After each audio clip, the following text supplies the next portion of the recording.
അപ്പൊ നിങ്ങൾ വീട്ടിൽ കോഴി വളർത്തുന്നുണ്ടോ? എന്നാൽ ഇത് ഒരു സാധനം വാങ്ങി വെച്ചോളിട്ടാ. ഇത് നിങ്ങൾക്ക് ഉപകാരമാവും. ചെറിയൊരു ഇൻക്യുബേറ്റർ 1600 രൂപക്ക് നിങ്ങളെ പരിസരത്ത് ഇത് കൊറിയറായിട്ട് കിട്ടും. 1600 രൂപക്ക് സെമി ഓട്ടോമാറ്റിക്. കണ്ടാ, ഇത്രേ ഉള്ളൂ. വളരെ ഈസി ആയിട്ട് തന്നെ നമുക്ക് നല്ല എന്താ വൃത്തിയായിട്ട് കോഴിക്കുഞ്ഞുങ്ങളെ വിരിയിച്ചെടുക്കാം. ചെറിയൊരു ഇൻക്യുബേറ്റർ ഏകദേശം ഒരു 2-3 കോഴിക്ക് അടവെക്കണ മുട്ട ഇതിനകത്ത് വിരിയിച്ചെടുക്കാം. വേറൊരു മോഡല് ബോക്സ് തുറക്കാതെ തന്നെ നമുക്ക് ഇതിനകത്ത് മുട്ട നീക്കി വെക്കാൻ പറ്റുന്നതാണ് സെമി ഓട്ടോമാറ്റിക്. ഇതിന്റെ റേറ്റ് വരുന്നത് കൊറിയർ ചാർജ് അടക്കം 1950 കേട്ടോ. ഇതിനകത്ത് ഇങ്ങനെ വരാം. ഇവിടെ ഈ ലിവർ വലിക്കുമ്പോൾ ഇതിന് മുട്ട അങ്ങോട്ടും ഇങ്ങോട്ടും തിരിയും.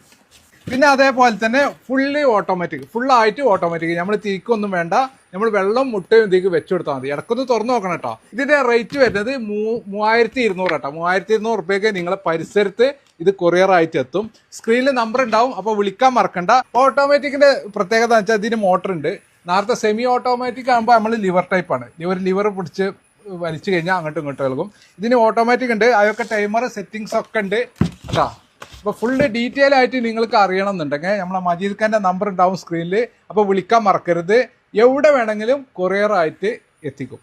നമ്മളെല്ലാവരും ആകാംക്ഷയോടെ കാത്തിരുന്ന ചപ്പിലക്കോഴിയുടെ മുട്ടയാണ് ഇപ്പൊ എന്റെ കയ്യിൽ കിടന്ന് വിരിയുന്നു. ഇൻക്യുബേറ്ററിൽ അടവെച്ച് ഏതാണ്ട് 16ാമത്തെ ദിവസമാണ് മുട്ട വിരിഞ്ഞു കിട്ടിയത്. കാണാനൊരു കോഴിക്കുഞ്ഞിനെ പോലെയാണെങ്കിലും അവരുടെ പകുതി വലുപ്പം മാത്രമേ വരുള്ളൂ. പിന്നെ കളർ എങ്ങനെയാണെന്ന് അറിയണമെങ്കിൽ ഇതിന്റെ ശരീരം ഒന്ന് ഉണക്കിയെടുക്കേണ്ടി വരും. 2ാമത്തെ മുട്ടക്ക് വിരിയാനുള്ള വിള്ളൽ വീണിരുന്നെങ്കിലും 3ാമത്തേതിന് കാര്യമായി മാറ്റമൊന്നും ഉണ്ടായിരുന്നില്ല. ഇതേ സമയത്ത് തന്നെ നമ്മൾ വെച്ചൊരു കോഴിമുട്ടയും വിരിഞ്ഞിട്ടുണ്ടായിരുന്നു. എന്തായാലും നമ്മുടെ ചപ്പിലക്കോഴിയുടെ കുഞ്ഞ് നാടൻ കോഴിക്കുഞ്ഞിന്റെ പകുതി വലുപ്പമേ ഉള്ളൂ. അങ്ങനെ ഒരു 4-5 മണിക്കൂറിന് ശേഷം ഇൻക്യുബേറ്റർ തുറന്നു നോക്കിയപ്പോ നമ്മുടെ കോഴിക്കുഞ്ഞുങ്ങൾ ഒരു 15 കൂടെ ഇറങ്ങിയിട്ടുണ്ട്. ഇതിനിടയിൽ എപ്പോഴും നമ്മുടെ ചപ്പിലക്കോഴിയുടെ 2ാമത്തെ കുഞ്ഞും വിരിഞ്ഞിറങ്ങിയിരുന്നു. ഇതേ ഇപ്പം ശരീരം ഒന്നുണങ്ങിയപ്പോഴാണ് ഇവരുടെ കളർ മനസ്സിലായത്. അവസാനമായി ഇനി വിരിയാനുള്ള മുട്ടയിൽ നിന്നും കുഞ്ഞ് പുറത്തേക്ക് ഇറങ്ങാനുള്ള തയ്യാറെടുപ്പിലാണ്. അങ്ങനെ നമ്മുടെ കയ്യിൽ കിടന്ന് 3ാമത്തെ കുഞ്ഞും വിരിഞ്ഞിറങ്ങിയിരുന്നു. ഇനി ഇവരുടെ ബാക്കി വിശേഷങ്ങളെല്ലാം അടുത്തൊരു വീഡിയോയിൽ കാണാം. അപ്പൊ വീഡിയോ ഇഷ്ടപ്പെട്ടാൽ സപ്പോർട്ട് ചെയ്യാൻ മറക്കല്ലേ.